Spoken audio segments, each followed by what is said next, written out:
नमस्कार, आपका स्वागत है हिंदी पौराणिक कथाएं यूट्यूब चैनल पर। दोस्तों को साल 2025 का पहला चंद्र ग्रहण बहुत ही जल्द लगने वाला है। फाल्गुन मास की पूर्णिमा के दिन यह ग्रहण लगेगा। 14 मार्च 2025 दिन शुक्रवार को होली के दिन साल का पहला चंद्र ग्रहण लगेगा। ऐसे में इस चंद्र ग्रहण से जुड़ी कंपनी जानकारी आपको इस वीडियो में मिलेगी, जैसे कि 14 मार्च का चंद्र ग्रहण कितने बजे लगेगा, ग्रहण कब शुरू होगा और कब समाप्त होगा, ग्रहण के सूतक काल का समय क्या रहेगा और इसका सूतक काल भारत में माना जाएगा या नहीं, क्या यह ग्रहण भारत में दिखाई देगा या नहीं, और भारत के अलावा और किन किन देशों में यह चंद्र ग्रहण देखा जा सकेगा। साथ ही यह भी बताएंगे कि इस चंद्र ग्रहण के समय आपको नियमों का पालन करने की आवश्यकता होगी या नहीं, और गर्भवती को कौन कौन सी सावधानियां जरूर रखनी चाहिए, इसके बारे में भी जानकारी दूंगी। इसलिए टाटा वीडियो को जरूर देखें। लेकिन वीडियो शुरू करने से पहले आपसे रिक्वेस्ट है कि अगर अभी तक आपने हमारे चैनल को सब्सक्राइब नहीं किया है तो जल्दी से सब्सक्राइब करके बेल आइकन दबा देने के साथ ही इस वीडियो को लाइक करें और ज्यादा से ज्यादा शेयर करे रहे। तो आइए शुरू करते हैं।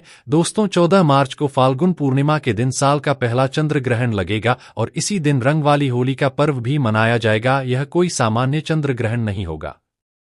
इस दौरान चंद्रमा लाल रंग का दिखाई देगा, जिससे ब्लड मून के नाम से जाना जाता है। ऐसा नजारा देखने को मिलता है जब चंद्रमा पूरी तरह से पृथ्वी की छाया में आ जाता है। कुछ विशेष कारणों से इस दौरान चंद्रमा सुर्ख लाल रंग का दिखाई देता है। दोस्तों, यह चंद्र ग्रहण बेहद ही खास होने वाला है। इस का प्रभाव राशियों पर भी पड़ेगा। ज्योतिष के अनुसार चंद्र ग्रहण को अशुभ घटना माना जाता है। इस दौरान कई कार्यों को करना वर्जित बताया गया है। दोस्तों, चंद्र ग्रहण के समय चंद्रमा पीड़ित अवस्था में होते हैं और अशुभ फल देने लगते हैं, जिस वजह से इसका असर हर मानव जीवन पर पड़ता है। आपको बता दें कि यह चंद्र ग्रहण सिंह राशि और उत्तरा फाल्गुनी नक्षत्र में लगेगा। इसलिए सिंह राशि और उत्तरा फाल्गुनी नक्षत्र में जन्मे लोगों के लिए यह ग्रहण विशेष रूप से प्रभावशाली रहने वाला है। इस राशि व नक्षत्र को खासा नहीं रखनी होगी, अपने स्वास्थ्य के प्रति सचेत रहना होगा। यह चंद्र ग्रहण आपके लिए कष्टकारी रहेगा। दोस्तों, बात करें 14 मार्च को लगने वाले चंद्र ग्रहण के समय की, आपको बता दें साल 2025 का पहला चंद्र ग्रहण 14 मार्च को सुबह 9:29 से लेकर दोपहर 3:29 तक लगेगा। यह ग्रहण फाल्गुन शुक्ल पूर्णिमा के दिन घटित होगा। यह पूर्ण चंद्र ग्रहण होगा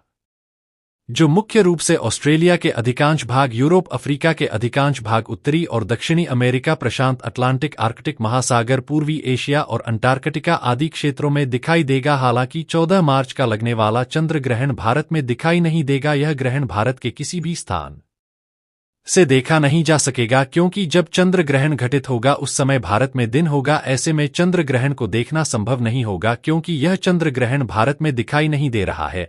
इसीलिए इस चंद्र ग्रहण का सूतक काल भी भारत में माना नहीं जाएगा। दोस्तों, इस चंद्र ग्रहण का धार्मिक दृष्टि से भारत पर कोई भी महत्व नहीं रहेगा। इस समय पूजा पाठ के काम में कोई भी रुकावट नहीं आएगी और न ही होली के त्योहार में कोई बाधा होगी। आप सारे काम कर सकते हैं इस समय, जब तप आदि की मनाही नहीं रहेगी। लेकिन जिन देशों में यह चंद्र ग्रहण दिखाई दे रहा है वहां पर इस चंद्र ग्रहण का सूतक काल माना जाएगा। आपको बता दें कि चंद्र ग्रहण का सूतक काल शुरू होने के ठीक 9 घंटे पहले लग जाता है, जो कि ग्रहण के साथ ही समाप्त हो जाता है। चलिए अब जानते हैं कि चंद्र ग्रहण के दौरान किन किन बातों का ध्यान रखना चाहिए और कौन कौन सी सावधानी रखनी चाहिए। तो दोस्तों, ग्रहण के दौरान हमें कभी भी घर के बाहर नहीं निकलना चाहिए। ग्रहण के दौरान निकलने वाली हानिकारक किरण नुकसान पहुंचा सकती है और ग्रहण को खुली आंखों से देखना भी नहीं चाहिए। ग्रहण के समय किसी से लड़ाई झगड़ा नहीं करना चाहिए और ना ही ग्रहण के समय पैसों का लेन देन करना चाहिए। इसके अलावा ग्रहण के समय भोजन बनाना और भोजन खाना भी नहीं चाहिए। इस समय पानी भी नहीं पीना चाहिए। हालांकि यह नियम बच्चे, बूढ़े और रोगी पर लागू नहीं होता है। गए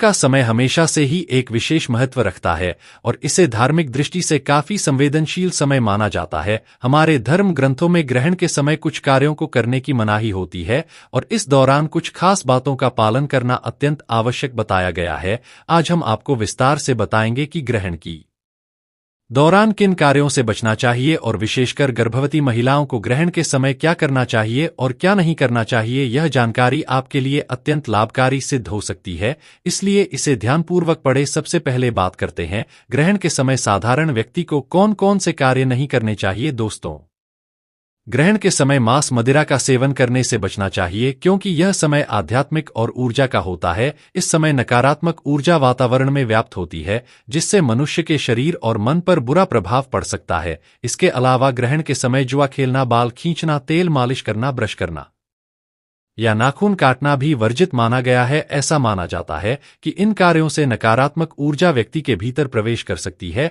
और उसके जीवन में कठिनाइयां उत्पन्न कर सकती है। ग्रहण के समय घर की साफ सफाई, कपड़े धोना, बर्तन धोना, कपड़े निचोड़ना आदि कार्य भी करने की मनाही होती है। ऐसा कहा जाता है कि इन कार्यों से ग्रहण की नकारात्मक ऊर्जा हमारे घर में प्रवेश कर सकती है। ग्रहण के दौरान कोई भी शुभ या नया कार्य करने से बचना चाहिए, जैसे कि नए वाहन, प्रॉपर्टी या बिजनेस की शुरुआत। इस समय किए गए कार्यों का फल विपरीत हो सकता है, इसीलिए ग्रहण के दौरान कोई बड़ा फैसला या निवेश नहीं करना चाहिए। अब बात करते हैं गर्भवती महिलाओं के लिए ग्रहण के दौरान क्या सावधानियां रखनी चाहिए। दोस्तों, अगर आपके घर में कोई महिला गर्भवती है तो ग्रहण के समय उन्हें विशेष सतर्कता बरतनी चाहिए। गर्भवती महिला को सबसे पहले इस बात का ध्यान रखना चाहिए कि ग्रहण के समय उन्हें किसी भी नुकीली या धारदार चीज जैसे कि चाकू, कैंची, नेल कटर, पेन, पेंसिल आदि का प्रयोग नहीं करना चाहिए। मान्यता के अनुसार ऐसा करने से होने वाले शिशु पर नकारात्मक प्रभाव पड़ सकता है और जन्म के बाद बच्चे में शारीरिक दोष उत्पन्न हो सकते हैं। गर्भवती महिलाओं को इस समय सब्जी या फल काटने से भी बचना चाहिए। इसके अलावा सिलाई, बुनाई, कढ़ाई जैसे कार्य भी नहीं करने चाहिए। यह भी माना जाता है कि ग्रहण के दौरान गर्भवती महिला को सोना नहीं चाहिए। सोने से ग्रहण की नकारात्मक ऊर्जा उनके शरीर में प्रवेश कर सकती है, जो कि गर्भ में पल रहे शिशु के लिए हानिकारक साबित हो सकता है।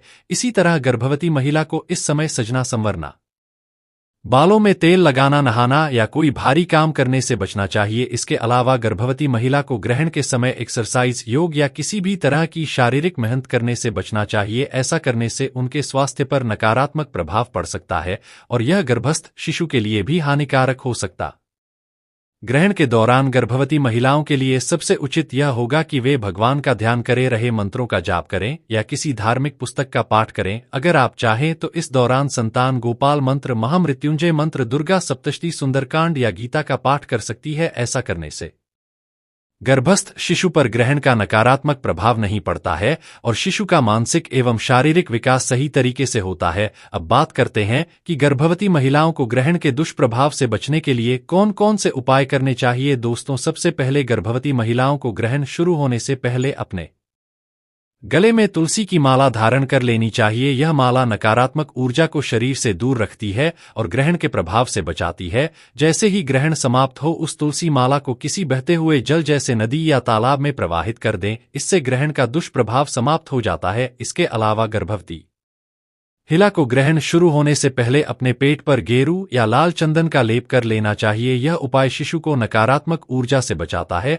और ग्रहण के बुरे प्रभाव से सुरक्षा प्रदान करता है। साथ ही ग्रहण के समय गर्भवती महिला के पास एक नारियल अवश्य होना चाहिए। नारियल नकारात्मक ऊर्जा को अवशोषित कर लेता है और गर्भवती महिला तथा उसके गर्भस्थ शिशु को सुरक्षित रखता है। जैसे ही ग्रहण समाप्त हो जाए, गर्भवती महिला को गंगाजल डालकर स्नान अवश्य करना चाहिए। गंगाजल से स्नान करने से ग्रहण के प्रभाव समाप्त हो जाते हैं और शरीर शुद्ध हो जाता है। स्नान के पश्चात अपनी सामर्थ्य के अनुसार कुछ दान अवश्य करें है, जैसे अनाज, वस्त्र, फल, धन आदि। ऐसा करने से ग्रहण के नकारात्मक प्रभाव समाप्त हो जाते हैं और शुभ फल की प्राप्ति होती है। अब बात करते हैं कि इस ग्रहण का प्रभाव भारत में रहने वाले लोगों पर पड़ेगा या नहीं। दोस्तों, अगर ग्रहण भारत में दिखाई नहीं देता है तो उसके धार्मिक नियम का पालन अनिवार्य नहीं होता है। 14 मार्च को लगने वाला चंद्र ग्रहण भारत में दिखाई नहीं देगा, इसलिए इस दिन ग्रहण के नियमों का पालन करना आपकी इच्छा पर निर्भर करता है। हालांकि जिन घरों में गर्भवती महिला होती हैं,